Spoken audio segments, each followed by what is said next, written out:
आज मी जिथे आलोय तिथे निसर्ग आणि मानवाच्या निर्मितीचा संगम बघायला मिळतो. जोडीला पवित्र ऊर्जा शंभू महादेवाच्या अस्तित्वाची जाणीव करून देते. हे आहे राजापूर शहरातलं दूतपापेश्वर अर्थात धोपेश्वर मंदिर. इथलं वैशिष्ट्य म्हणजे कडेने वाहणारा ओढा आणि त्यावर असलेला धबधबा.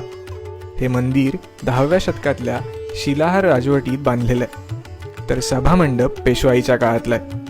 नुकताच मंदिराचा जीर्णोद्धार करण्यात आलाय, पण मंदिर नव्याने बांधत असताना तिथे केलेला दगडाचा वापर, लाकडाचा वापर, त्यातली रंगसंगती आणि दिव्यांचा वापर या सगळ्यामुळे जी वातावरण निर्मिती होते ती आपल्याला थेट 200 ते 300 वर्ष मागे घेऊन जाते.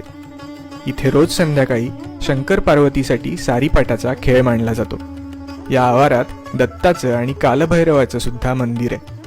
पावसाळ्यात इथे बघायला मिळणारी दृश्य अतिशय मनमोहक असतात. राजापूरला आलात तर इथे